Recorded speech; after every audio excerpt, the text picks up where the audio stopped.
Blog Talk Radio.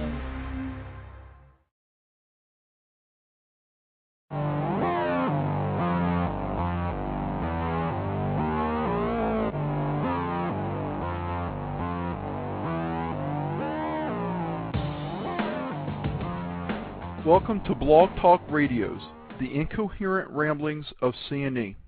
Christopher and Eric are your hosts, coming to you live from Greensboro, North Carolina, as we do every Thursday from 6 to 7 p.m. Eastern Time. Our intro music is provided from the Podshow PodSafe Music Network. Check it out at music.podshow.com. Also, feel free to email your topics for discussion, suggestions, and comments to incoherentramblings@live.com. It is August the 20th, 2009. This is Christopher. This is Eric. Welcome to the Incoherent Ramblings of C&E.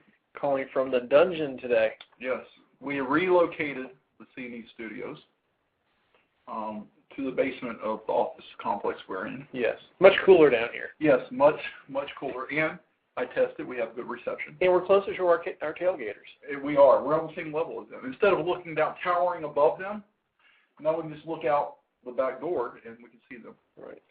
And it has cleared up. It was raining quite a bit earlier today. Being closer, it makes them come up to the windows now, and they're like making gestures to us and stuff. They went in, but it was just kind of like the TV shows in the morning talk shows, and you see them in the background. It's kind of like that. It'd be too unruly to let them, I believe. It would. If we had all them, and Bella would get wound up. Right. Wanting to play tug and whatnot. I'm going to open the air vents. It's plenty cool down here, but it'll be even nicer with the air vents open. Excellent.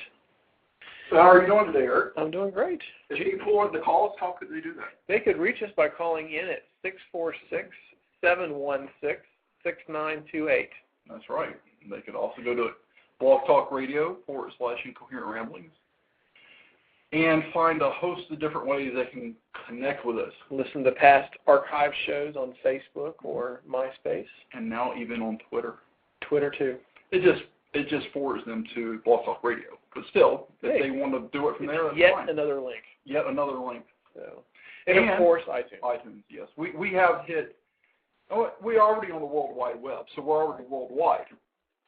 But we've really felt Bella's getting tangled up in the plethora of electronic cords.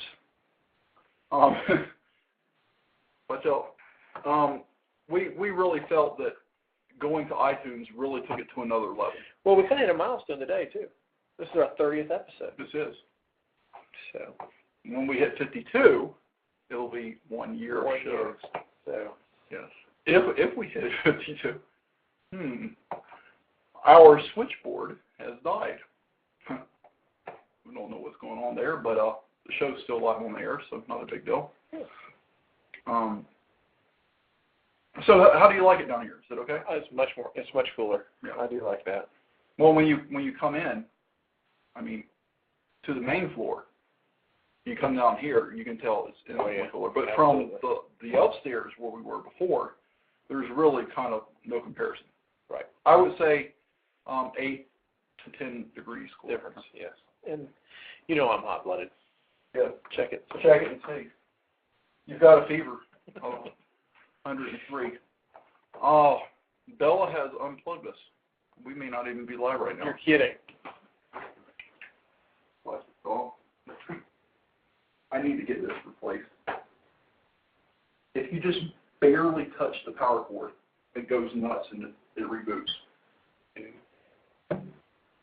I think we're live because we're actually on the phone. Oh, that's right. Okay. Yeah. So we're live. We just can't see that we're live. Sorry about that. We're having some technical difficulties. We are. The show's mascot unplugged our internet connectivity. I wasn't going to blame it on Bella. I was going to blame it on the move. So, it was Bella. When she got tangled earlier, that is what happened. Well, so, I'm a little discombobulated here. I know we're live, but my goodness. Actually, well, we have a power light. That's good. That is good. So, I thought you should do a movie review this week. You know, You are the show's movie aficionado. I am. The official movie reviewer. I am. For the Incoherent But knowing that you saw it too. But you're just going to. I want to share the responsibility. Okay. So you're going to give this one to me. I am. Okay. Because I have so much other material to talk about tonight. Well, I think I can sum it up in 3 words. What's that? Don't see it. Last night, Eric and I, and David, and his son Luke, we all went to see District 9. And I really had no clue what it was that I was going to see. Right. I had seen the previews for it while at another movie that I saw with David last week. Were the previews any good? Better than the movie? It's hard to tell. The previews, for me, the previews didn't really feel as much like a documentary as the movie felt, especially the first third of the movie. Now, the movie was not a documentary. No. It felt like it. But it did feel like a documentary, if I could speak, a documentary in the beginning. The whole thing, it felt like a documentary that basically morphed into, and we are back online, that basically morphed into a story as it's happening. Right. Well, not having even seen the first preview, I had very low expectations going into it, or no expectations whatsoever, to be honest. And I didn't think it was terrible as you did. I did not enjoy it. The first half of the movie was definitely not as good as the second half. But I wouldn't say it was a total waste of money. I would, if it was, you know how I rate my movies. I rate them as pay full price at the movies, matinee, right? Wait for it on video, wait for it on HBO, wait for it on network TV, right? Or don't see it at all, right? And I would say, I would probably classify that as a rental. So I'm probably being more generous than you are. I would probably give it a don't see it at all. Right. Maybe. So that's I wouldn't waste my time watching it on network TV because there would be commercials, even if I could fast forward through them. I think I would see your rating system for me is based on how you used to rent movies. Now I rent movies via Redbox, so to me, there's not much difference between Redbox and TV. Technically, Redbox is more convenient for me, actually. Yeah, but Redbox costs you $1, where regular TV typically doesn't cost you. You're going to have it anyway, so it doesn't cost you more for that. Right. Technically, I should probably put renting below HBO because HBO costs $12 a month. Renting only costs you $1 if you only did it once. Gotcha. Well, so maybe I should change my scale. I rarely watch things on network TV unless it's TNT and I can see it in high def. So I would rarely give something that rating. I would give this a rent from Redbox. If I had rented this from Redbox and paid $1.07, I would not have been disappointed. Okay, then we are the same rating. Yeah. So maybe slightly disappointed. Not that I spent the $1.07, but that I wasted the time to watch it. Right. Because it felt slightly. I felt slightly insulted by it, and I can't really put into words why. There's a lot out now that I haven't seen. Yeah, there is. Anyhow, it's not a horrible movie. Not Beowulf. Or Natural Born Killers. Natural Born Killers. Or Ishtar. Although, if I had not been with you guys, I just might have got up and left.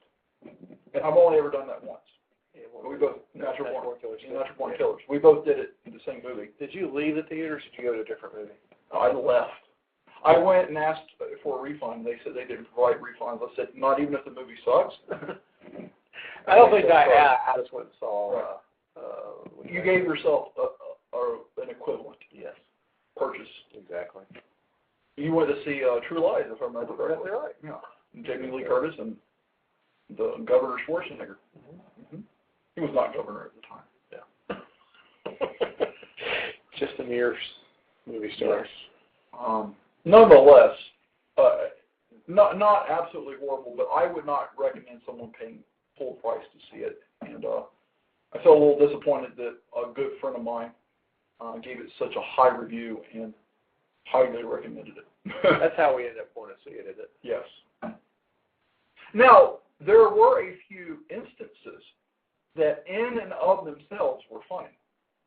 And at times I was wondering if it was supposed to be a comedy. Right. Like along the lines of, what's the zombie movies? The Shaun of the Dead, maybe? Day of the Dead? No. Yeah. Shaun of the Dead? Yeah, the British ones. Oh. The zombie movies? Yeah. I mean, they're not really meant to be horror films. They're meant to be comedies.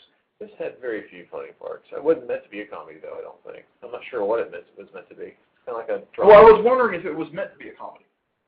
I don't know. Because it was so... If that's the case, they definitely failed in my book.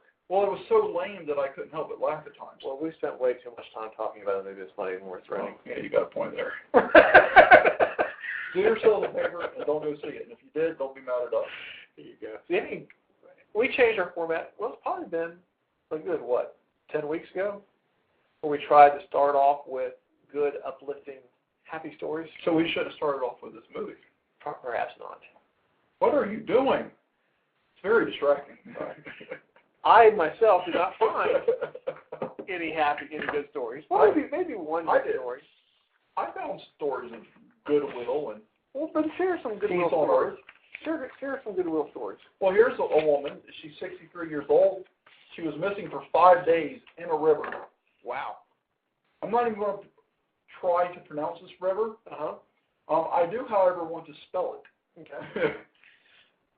That would be WAPSIPINICON. I'm sure it's, if you broke it down, it's easy, but Wapson. No? Wapson. Anyhow, it's in Iowa. And she found herself on raging waters. Wapsipinicon. Yeah. Wapsipinicon River. Anyhow. She found herself lost in a raft in the river. Yes. For 5 days? 5 days she was in the river. Good Lord. You would think by that time she'd float by a city or something. No, she was up. She was like stranded, like it was raging so hard she couldn't. It would let her. So she wasn't like floating downstream. No. She was just stuck in one place for 5 days. Yeah, 5 days. Wow. Which, even though it's summertime, you would have to start to be concerned about hypothermia, because I'm sure the water was even at its warmest, 80 degrees. Mm-hmm. And it may sound warm, but if you stayed in 80-degree water for 5 days, you would be cold. That is true. Anyhow, she was basically found by a fisherman. Let's see here. How old was she? 63. 63. Mm-hmm. And she was just out for a leisurely rafting trip in the water.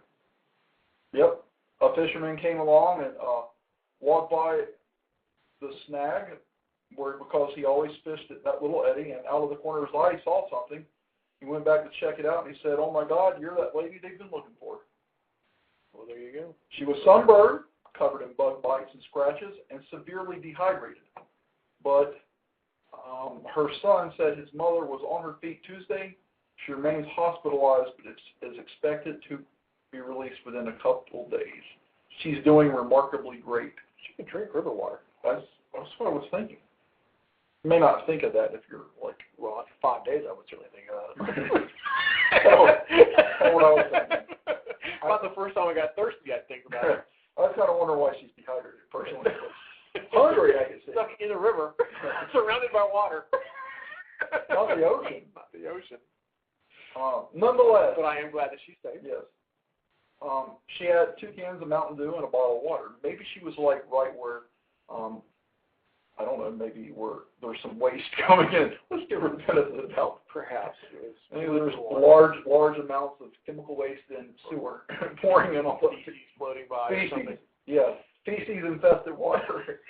Who would want to drink that? I would. I'd be dehydrated after 1 day. Nonetheless, alive and well and back on her feet. She's apparently very active. She doesn't look that active. No, she doesn't. She's very active. She's always out in the wilderness and doing whatnot. And so maybe, anyhow, alive. Indeed. And very well could have been dead. So that's a good story. That is a good story. I've got a story that's kind of a happy ending. I read it in the News and Record. Someone got decapitated. No, I know I have a child was eaten by a goat. Sometimes I do try and stretch our happy, uplifting stories. You're like, here's a happy story. This one And I fell into a wood chipper. Yay! But he lived. Oh, maybe I didn't print His it out. epitaph says, rest in peace. So here it is. This is like a North Carolina story. Okay. Okay. Here in the home state. Home state of North Carolina. Got off the News and Record, but it was written by the Associated Press. Happened in Bald Head Island. Okay. Okay. Teen buried in sand up to his neck. Bystanders happened upon him when the tide was coming in and the water was up to his nose. Somebody just abandoned him there and he nearly drowned. That sounds like a plot of murder. It does. But anyway, he was a 16-year-old. He was buried up to his neck. And some bystanders saw what was happening, found a snorkel nearby, put it in his mouth, and then started. And then a lot of bystanders were trying to dig him out with little plastic shovels, and they weren't making very good headway with the tide coming in. So they, of course, the emergency workers were called in. They were able to build a dam that kept the water away from him while they were able to dig him out and free him. So close call, but with a happy ending. Yes. Of near death. Near death.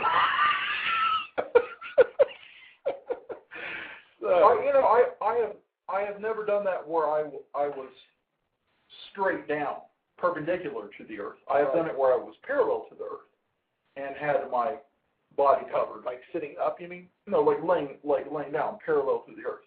Okay. Parallel. Maybe your legs were parallel, but your body was. No, my entire body. But maybe it's a slight angle. Because the beach is kind of angled down towards water anyhow. And like completely buried up to my chin. And it's a little disconcerting. It's very unnerving, I feel. Awkward position to be in, but it's kind of fun for the people that are burying and all. But I've seen someone when I was at the beach earlier this month. I saw a young man. He looked like he's about 16. And he was perpendicular to the ground. They had dug and dug and dug. And the reason why I know this is because they were finishing the hole as I was walking by and he was getting in. And it was like 5.5 feet deep. They had put a lot of effort into this. Right. And he stands in it and they just start shoveling, sand all into it and everything. And when I come back from my walk, it's just his head sticking up. And it was really kind of free, because here was his head, and he was grinning, and I was like, what if, okay, when you have your hands full, what happens? Your nose itches, right? Your butt itches, the phone rings, flies are crawling all around your eyes. I mean, if something happens, you can't get to them, right? You see, just thinking about it, making itchy. Imagine if you were buried up to your chin in sand.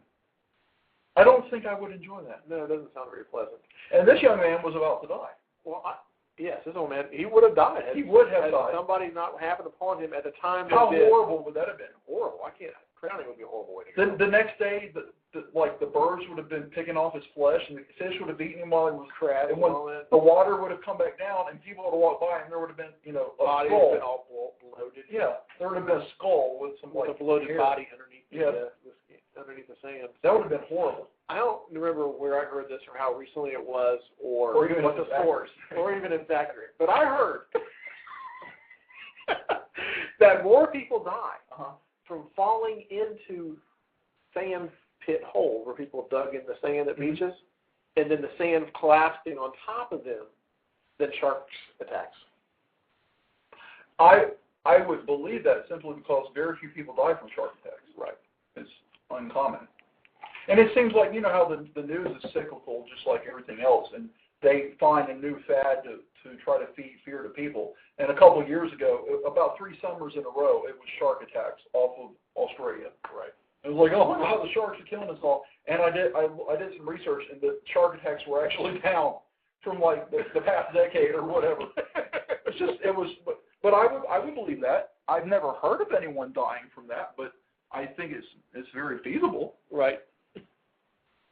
I've had 2 near deaths in my life. Mm-hmm. A shark attack? No. Oh, okay. Yes, I wrestled him off with my bare hands. You punched him in the eyeball. In the eyeball in Australia. Yes. Was one of the statistics. While you had a stingray stabbing you in the chest. In the chest. Okay. No, my 2 near deaths, I'll only talk about one here, was, both of them happened in Minnesota when I was younger, vacationing there. Minnesota, eh? And I was riding on the back of a truck, eh? And my uncle owned a resort up in Minnesota, and he had like 130 acres. And on that land, he had like 30 acres of sand that the state used to build use concrete, mm-hmm. used to make concrete for the highways. Okay.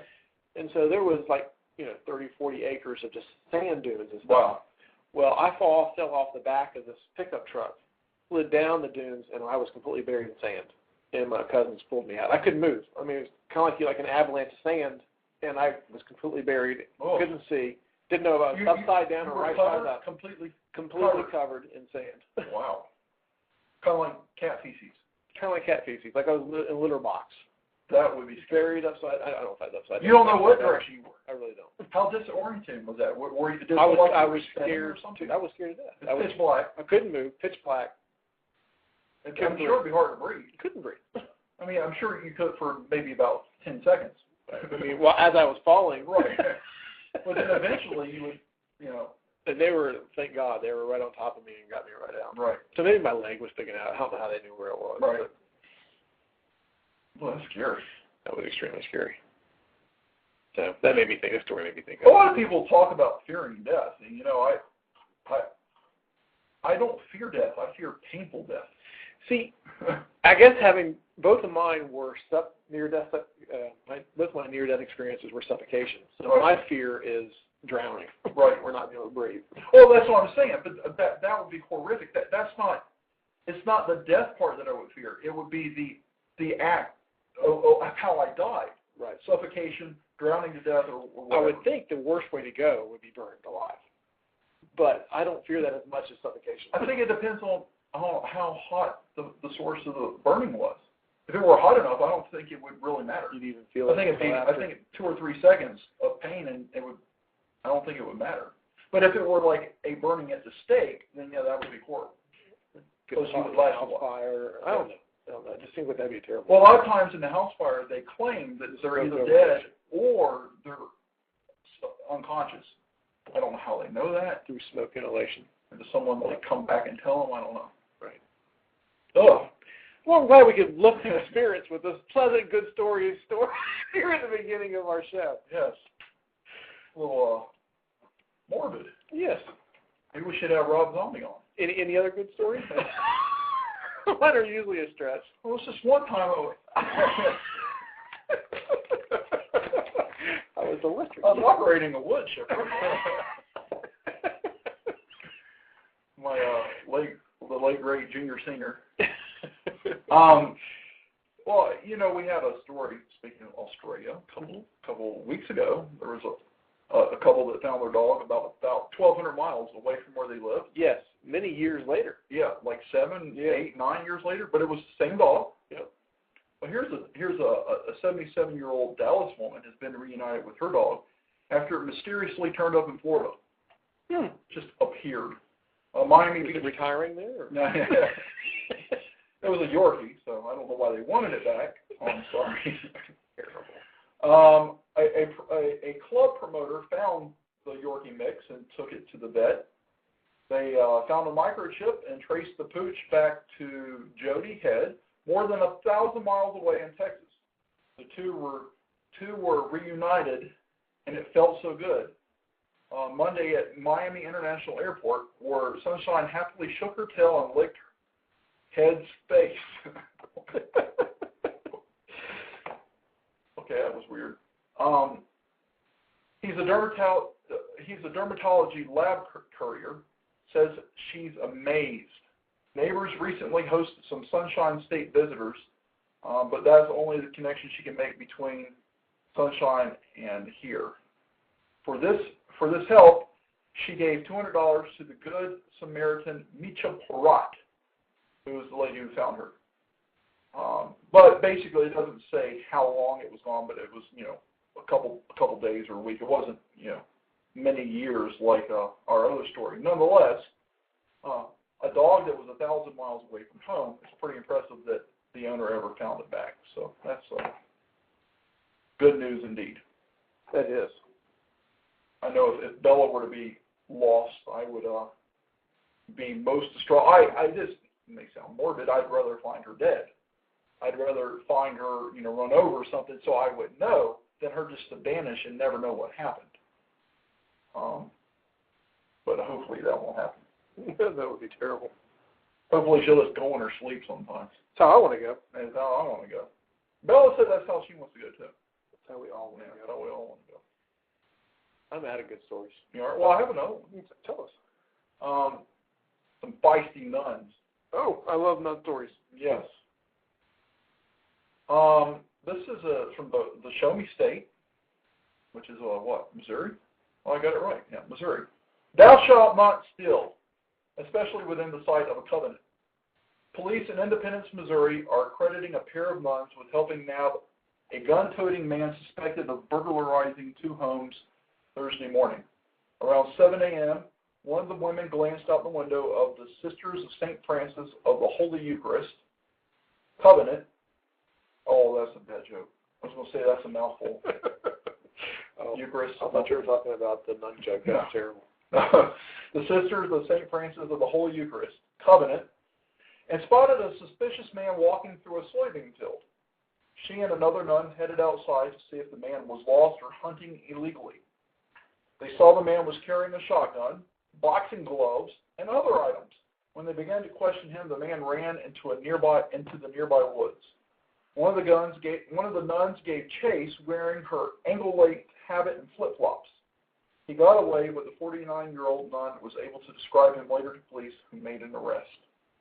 So, better watch out. So it was a thieving nun? No. No? That was stealing from a nun? No. Somebody was stealing and the nun caught him. Yes. Someone broke into 2 homes and the nun caught him. I follow you now. She was a lookout. In case you're wondering, Eric never pays attention during my stories, and so then he has to ask him a question. Oh, sorry. Actually, both of these nuns had near-death experience. You just missed it. She was buried alive? She was buried alive. She was bitten by sharks? She was used as shark bait. So these are 2 nuns that were able to make a difference. Indeed. And stop. Well, they didn't stop a robbery, but they did get the guy caught, and now he has been arrested. Awesome. And so that's the end of my good stories, unless you want to call funeral home bringing the wrong casket to the funeral a good story. Probably not a good story. Okay. I've got the... how about a rat-eating plant? That's a pretty good story. I've got... How about super colon exhibit? I tell you what. You have that. Then I have a story. This is a good story. A man that's giving away money, thousands of dollars. Okay. Okay. The colon. I want to know if somebody's looking for something to do this weekend. Okay. In Fort Myers, Florida, they have a larger-than-life inflatable colon that's going to be on display on Saturday. It's 20 foot long and 8 foot high. And it can be seen at the Regional Cancer Center at 8931 Colonial Center Drive. The interactive educational exhibit is interactive. What is that? The scratch and sniffing. No, it's touring the U.S. to show the colorectal cancer is preventable, treatable, and beatable. Visitors walk through the life-size replica. Life-size? Life-size. And I don't think that's... it's... Okay, never mind. The life-size replica is really not larger than life. It better be larger. I've never seen a colon that big. And they get to see the difference between a healthy and a diseased one. Oh. So, anyway. That was just a I just thought you would find that humorous. I just thought they were all diseased. I'm going to make a road trip this weekend. It's a colon. It's a colon. We should go to Fort Myers to see the colon exhibit. Probably. There's no way. I hope my phone's microphone did not pick that up. Oh boy, no. Well, we could fly. I believe JetBlue has two-way tickets from Greensboro to Tampa for like $45 or $49. Sweet. Wow. Fort Myers is not a very long That's where I drive. used to go on my spring break was Fort Myers. Bella. Hold on a second. Bella. No eating the floor. No puking. For some reason, Bella likes to just start eating the carpet fibers. I'm not sure what's going on with that. They don't taste good. Or maybe they do. Maybe they do. I've never tasted them. But yeah, Fort Myers is where I used to spend my spring breaks in high school. Speaking of deals, I told you about this yesterday. I'll share it with our listeners now. Mm-hmm. I saw advertised in Sunday's paper at Office Depot that you can get an HP Office Jet Pro 8000. Normal list price is $149. Currently half price at $75. Mm-hmm. I'm not sure they're doing this chain-wide, but at least in Greensboro, you can take any printer to them. They'll give you a $50 trade-in. So in essence, you pay $25 for that $149 printer. Wow. That's a good deal. That's 83% off. That's a very good deal. And you're paying $25 plus tax for a very capable printer. Right. The reviews I've read is it's a little loud. Other than that, it's like lightning fast. Right, yeah, it's like 34 pages a minute or something like that's that. Crazy. And duplexing. You can also print on both sides. Of course, slower, but they can print on both sides of the If you paper wanted as well. Right. If you wanted to be green. If you choose to do that. Yes. So, anyway, that's the best deal I found this week. I found a good deal. What's that? I believe that if you get a HD TV, you should go ahead and at least go with 1080p. Yes. However, if you go to Dell, now it is a plasma, and some people consider that technology, but it's much better than it used to be. It doesn't have the heat issues that it used to.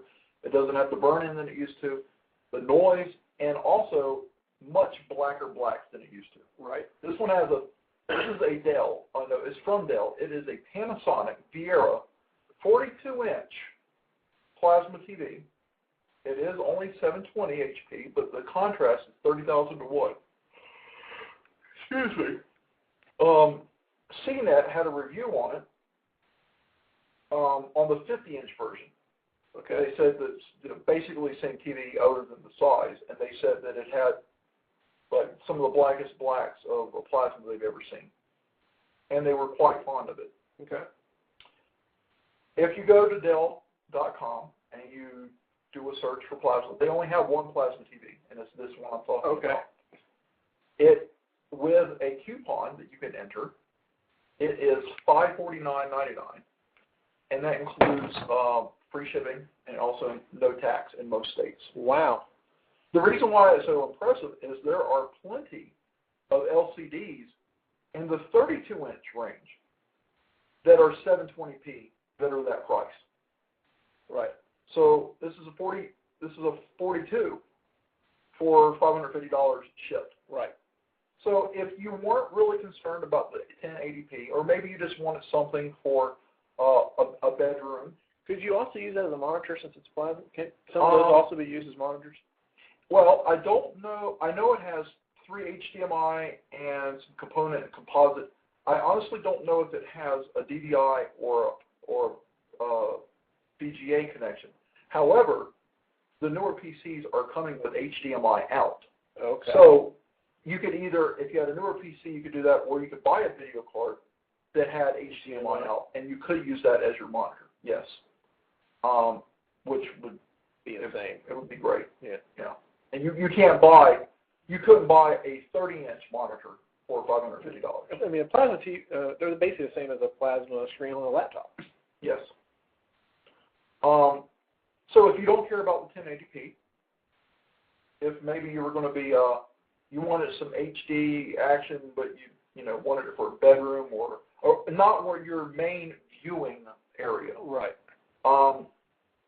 That is an awesome deal. It is only good through tomorrow through the end of the 21st. So spreading good deals to our listeners. Absolutely. Dell.com, Panasonic Viera. And the Panasonic Viera line is considered a very good line. It really is. I've considered it myself for that price. Yeah. Wow. So that's what we're about. Saving you money. Informing our listeners. Yes. We want you well informed. Yes. I mean, you're never going to be informed to the level we are. They can try our show. They can try. Yes. I have another local story. Okay. This one coming from Durham, North Carolina. So even closer. Yes. The home of the University of New Jersey at Durham. Yes. I bring this up partly because here just last night in your neighborhood, I was ticketed by the police for speeding. Were you speeding? I think I was probably speeding. I'm not convinced that I was going the speed they say I was. But were you going over 35? But I'm sure I was going over 35. Of course, in my defense, they were parked at the bottom of the hill. Right. Where it's hard not to at least go that. I was going down that hill on the way here today. Right. And it was very difficult to stay under 35. Right. I agree. So, anyway, in Durham, apparently they had a special police force that was used to keep, I guess like pace cars in certain neighborhoods to keep the speed limit, keep people going the right speed limit and speeders out of certain neighborhoods. And they can no longer fund that program. So neighbors in these developments have taken it upon themselves to post signs on the streets in those areas and outside those areas saying that if they speed, they will shoot your car with a paint gun. With a paintball gun. It's a little vigilanteism going on there. Taking the law into their own Taking the law into their own hands, their own way of enforcing the speed limit.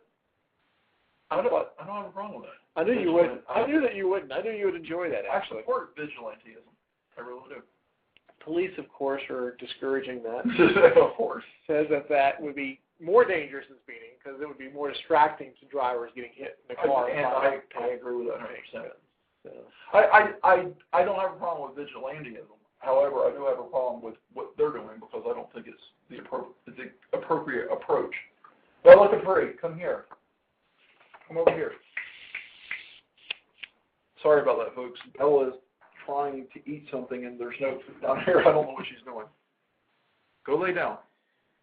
Well, that's an interesting approach. I think maybe just posting signs reminding people of the speed limit would be less dangerous and perhaps probably even more effective.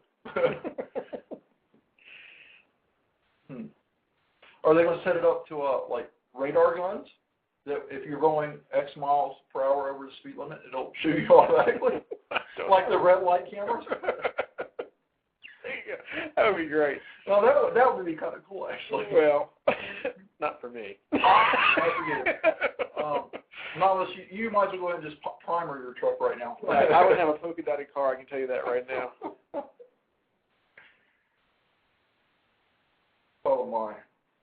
Well, here's a story. I promised a story about someone giving away money. Well, here it is. Okay. Yeah, quit teasing us. This actually is not a good news story. Well, I thought we were past that. This happened in Glendora, California. A man caused a traffic jam when he threw money onto a LA freeway, and people dashed into the lanes to grab the cash. Highway Patrol Sergeant Kurt Storms says the man tossed money from his car onto I-210 shortly before noon on Sunday. He says about 10 people ran into traffic lanes to get it. How much was it? They recovered around $1,000, so it was more substantial. Yeah. Police Lieutenant Steve Hunt says the 56-year-old man told officers he wanted to kill himself and was hospitalized. Could take some people with him. Apparently. And was hospitalized for mental evaluation. His name wasn't released. Authorities asked anyone who picked up the man's money to turn it so it can be returned. Sure. They were putting their life at risk risking life to the limit. to run out in front of oncoming traffic on the interstate to get this money, I don't think they're going to be turning it in. Yeah. So it's not funny that he's, was wanting to kill himself, but it's a humorous story because I just kind of envisioned this man. You remember a couple weeks ago when I had the story about the gentleman from the United Kingdom who had flown into Spain or Portugal and was just passing out money? Yeah. And he was drunk, and he was passing out tens of thousands of dollars or so. It's a crazy amount of money. Right. I kind of just envisioned some guy driving down the interstate, just all jolly and throwing money out the window. It kind of amused me. Yeah. So. We usually have at least one drunk driving story. Yes, we do. And so I have one. I didn't want to disappoint our listeners, but this was really not drunk driving a car.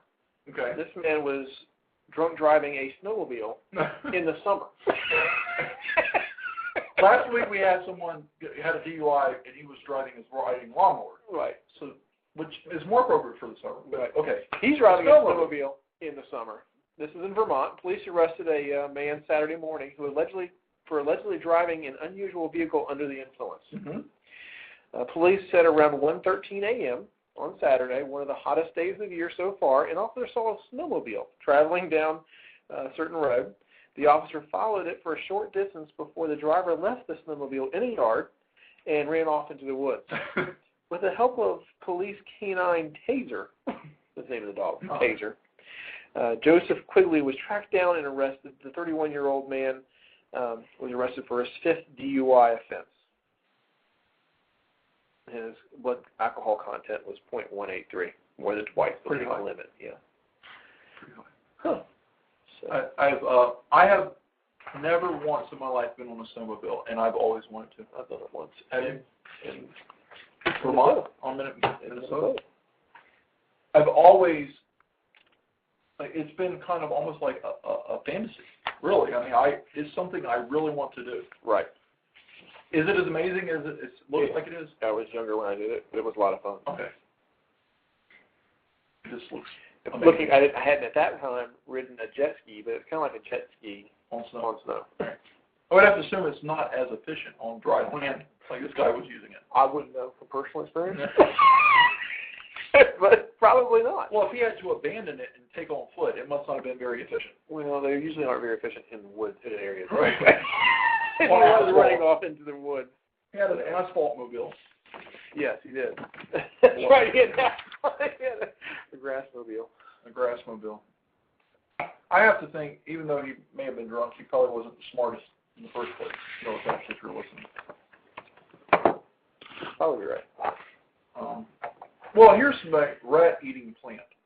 Tell me about a rat-eating plant. A carnivorous pitcher plant big enough to gobble up rats has been named in honor of British TV naturalist David Attenborough. Mr. Attenborough says it's a compliment. Apparently, he said it's very nice to receive compliments. The plant discovered on the Philippine island of Palawan during a good-looking plant.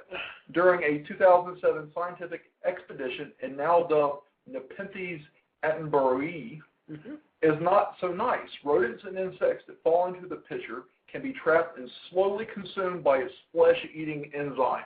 Sweet. That would not be a good way to go. No.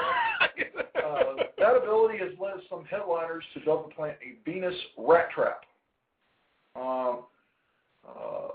A British publishing company has backed the expedition, said the plant appears to live only on the summit of Palawan's Mount Victoria. The owner and manager, Stuart McPherson, heard the tales of the giant pitcher plants from missionaries who became lost on the mountain back in 2000. He and fellow researchers found the previously unknown species and published their description in this year's Botanical Journal of the Linnean Society. The structure of its leaves, pitchers, and flowers suggests strongly that it is a close relative of the great Nepenthes raja from Borneo. Nepenthes raja is thought to be the only species of pitcher plant larger than the newly named plant, and in 1862, British naturalist Spencer St. John noticed that a drowned rat was found within one of those plants. He tells that this new one is without a shadow of a doubt big enough to do likewise. I found a species in Borneo with pitchers half the size with dead mice in it. McPherson said the species name was chosen as an expression of gratitude to Attenborough, who has been creating nature documentaries for more than 50 years. One of the best-known TV projects is The Blue Planet, narrated by Attenborough and co-produced in the BBC and the Discovery Channel. I've seen this. Doesn't Attenborough also have like a face like a rat? I believe so. He has inspired a generation into protecting the world and developing greater understanding of the diversity of the planet. Couldn't have been completely unknown if somebody told him about it, and that's why they went looking for it. Yeah. I don't think it was known, it had not been established as a species. There you go. There is is a story about some sort of plant that looks like that. Uh-huh. I've read about it. I saw it on some movie or whatever that makes a horrible odor. Smells like rotting flesh and it attracts flies and it eats them. That's pretty cool. Yeah. Maybe it is rotting flesh. It really isn't, but it makes that smell that to attract the flies. So a fetid smell, putrid. It's got a video that goes with it that I want to watch after the show because it looks like it would be pretty cool. They're going to show this plant eat a rat. Awesome. I'm sure PETA is all about that. Well, since we're talking plants, I have a story that I thought you would enjoy, seeing that you're kind of like a gardener. You've got some plants growing up some weeds on your deck. This comes from a Finnish researcher who says, when in drought, pee on your tomatoes. Okay. Between the drought and the deficit in Southern California, times are looking increasingly desperate. They did a research project where the article was published in the Journal of Agriculture and Food Chemistry, suggests that human urine can be used as a substitute for mineral fertilizer on tomatoes without any risk. Researchers conducted the study on potted tomatoes in a greenhouse where each separate plant was treated either with mineral fertilizer, urine plus ash, or just urine, or nothing at all. And the urine-fertilized plants produced equal amounts of fruit to the mineral-fertilized plants, and 4.2 times more fruits than the non-fertilized plants. So, I think that they've clearly proven a fact that peeing on your tomato plants produces more tomatoes. Well, I'm just going to step out on a limb right here. I'm not making this up. This is actually true. A couple nights ago, I saw tomato plants growing in a theater. No. I'm sorry, go ahead. Inside joke. We could have sworn we smelled urine in a theater the other day. Yes. Movie theater. I'm sure. In fact, I know that I smelled urine. A couple of nights ago, I was out on my deck, and I needed to pee. Yes. And I was overcome with temptation for about 4 seconds to pee on my tomato plant. I can't believe I just made that live on air. Had you probably had tomatoes today. I would have a plethora of tomatoes. Yes. There's a bunch out there now that are green, but they probably all have been ripe. You could be having tomato sandwiches right now. Now, because of the information that you have brought to the show, I am going to start peeing on that plant as a test. And from this point forward, you probably won't eat cherry tomatoes here. Soaked in Clorox. That's the only way I would. Wouldn't that be a great science project for kids for school? Yeah. You're going to have an open-minded teacher. Indeed. I think that'd be pretty cool. No. Tell me what do you think about Obama? What do I think about Obama? Yeah. How do you think he's doing a fabulous job? The economy's up. Yeah, obviously, with all other people that are being laid off. Keeping spending under control. And he's reaching out to all people. Yes. I have more hope now than I ever did. No, I honestly, I don't dislike the guy. I think, and you and I disagree. I think he's doing what he thinks best for the country. I personally disagree with what he's doing. I think that they've had some frivolous spending, and I think that nationalized health care could bankrupt the country. But and that's what he wants. I'm not stressed. Not that he wants to bankrupt the country. He wants nationalized health care. Yeah, he wants nationalized health care.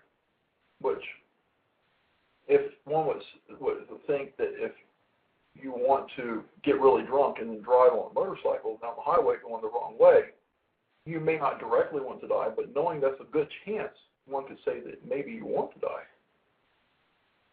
Are you saying he wants to bankrupt the country? Is that what you're saying? He wants nationalized health care. Well, I think in his mind, though, he can pay for it from some other sources he can reduce the cost. He thinks that getting the government involved will reduce the overall cost. Because they've done such an awesome job with everything. But, and history only shows that when the government gets involved, the cost of everything quadruples. Right. And I wish the government was more truthful in their spending when they pass bills to build whatever programs. The programs end up. It's not just Democrats or Republicans are just guilty. Right. I mean the war was expected to cost X and it cost like 8 times more. Right. So it's not just the Democrats that I'm pointing the finger at, but government in general should be held accountable for keeping the cost in line. That's the problem. They are not held accountable. No. That's yeah. Really, if you look at it, there are a lot of people within our government, whether it be the judicial branch or the law authorities or whatever, and this is not a very popular opinion, but there are a lot of people that simply are not held accountable. Right. At least not to the same accountability level that you and I would be held at. Right. And that is very frustrating. But I'm not making connection here between Obama and Castro, but this is my point. The reason why I say, if it's your opinion that you think he has what he thinks, he's doing what he thinks is best, then that you're entitled to that. I don't, and here's the reason why. I think most people would agree that Castro does not have what's best in mind for Cuba. He's a dictator. Right. I'm not saying that Obama is a dictator. However, I do believe they share a lot of ideologies in mind on the socialist part of running a government. And I don't really ever think that anybody that subscribes to socialism truly has what's best in mind for the mass. They want the mass to believe that they have what's in best mind for them. That's how I think it is, which is kind of a play on words. And I respect I respect your opinion. I'm just saying, we both have a different opinion. I really don't believe that our president truly cares about the individuals of this country. Obviously, he can't care about each and every one of us, right, personally, one by one. However, so far, I don't think it's been as horrible as a lot of people were saying it was going to be. Right.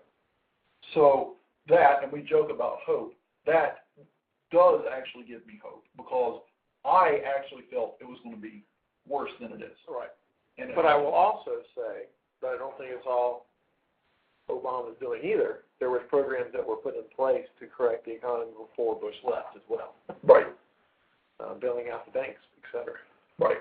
So, which I think has had a bigger effect on what's happening in the economy currently than the stimulus programs that the government, though they said they would tell us exactly where that money is being spent and it would be publicized, and it hasn't been since.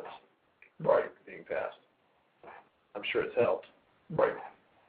But well, if you were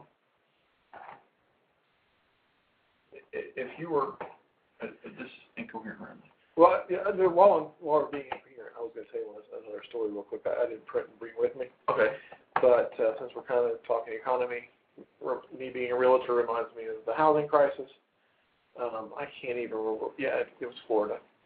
A woman who bought a house 3 years ago was suddenly kicked out of her house. Police came, served her, they locked the doors, chained them that night, had her take everything out of her house and put it on her lawn. She had to store it all across town, stay with friends, totally humiliated for being basically being evicted out of her house because they say it was being foreclosed, and it was totally in error on the bank's part. And it was, they say Washington Mutual, which is really Chase now. Right, it's Chase. I mean, can you imagine going through something as terrible as that? And here's my problem. It was an error on the bank. Nonetheless, and I think the courthouse may have been impartial here as well. I still hold our government responsible for that, and that's where I say they are not held to the same level that we are. I don't care that the police were just doing what they were told. None of that matters. The fact is, if she wasn't late, if she wasn't in foreclosure, if they weren't legally permitted to do that, somebody let me tell you should be held responsible. It wasn't just that she was kicked out. The house had already been sold to somebody else. She bought it for $230,000. There was an auction on the house, unbeknownst to her. Nothing was sent to her in the mail. Somebody bought the house for $89,000. So somebody else owned the house, and she was kicked out. Now, of course, it went back to her, and that sale was null and void, and blah blah blah. But there was a lot of. This is where I have a problem. With very few exceptions, you and I cannot sue the police department. Did you know that? We can't. Everybody can sue everybody. I can go to McDonald's and sneeze, and somebody else could sue McDonald's because I sneezed and they got a cold. But you can't sue the police department. And they can be. And I'm not saying you should be able to sue them, because if you could, then it would be rampant and it'd be out of control. And ultimately, we would pay for it. We would. But my problem is they are not held accountable. And in other areas, they're held too accountable and not able to do their job. Right. No wonder everything's all screwed up. But I mean, somebody should have to pay there. I mean, I know, absolutely. That's a horrifying experience. Right. Furniture was damaged. I mean, it was. You know me, I would have left in handcuffs because I would have said, you're full of crap. Right. The same way, the idiots of PETA wanting to, do away with pit bulls. Right. I was in Denver. They were trying to do that, and a businessman in Denver said, "If you come to my house, I will leave in handcuffs because I will shoot whoever comes to my door to take my dog away because you're not going to do it." This place right on my last story, and I got to read it because we didn't plan this. Okay. This just goes perfect. Myths believed to be crack land man in jail. This happened also in Kissimmee, Florida. A man is suing the Kissimmee Police Department for an arrest over mints. When officers pulled Donald May over for an expired tag, they thought the mints he was chewing were crack and arrested him. Okay. May told Eyewitness News they wouldn't let him out of jail for 3 months until tests proved that the so-called drugs were candy. Wow. The dude was in jail for 3 months because they hadn't done a test to prove that what they thought was crack was actually candy. May said he was just minding his business, driving home from work when the police officers pulled him over. He didn't know how it occurred. We're running out of time here, but basically he's lost his job because he was in jail for 3 months. Mm-hmm. I think he's about to lose his house because he couldn't make payments, and I forget what else in here. All because he was arrested for chewing mints. His car was towed and auctioned off while he was in jail. So now he's got no job, no car, and no house. And no house. I think there's a case there. Forget suing. He should be compensated. But the police officers that arrested him should, at a minimum, lose their job and be put in jail for 3 months. Right. I'm about the whole eye for an eye thing. I know maybe sometimes you're not, but I think they should have to spend the next 3 months in jail. Because that's pig-headed. That is. That's just ridiculous. I mean, I was pulled over one time by a cop, and he asked me if I was drinking, and I said no. And he never mentioned it again. He asked me that so he could smell my breath. Right. He's going to smell something smells like a Tic Tac and think someone's chewing. Who chews crack? I know. That's ridiculous. Well, we're running out of time here, folks. We were all over the place today, and it felt good. This has been Blog Talk Radio's The Incoherent Ramblings of C&E. Christopher and Eric are your hosts, and we would like to thank you for listening to our show today. Don't forget to tune in for next week's show, live from Greensboro, North Carolina, as we are every Thursday from 6 to 7 p.m. Eastern Time.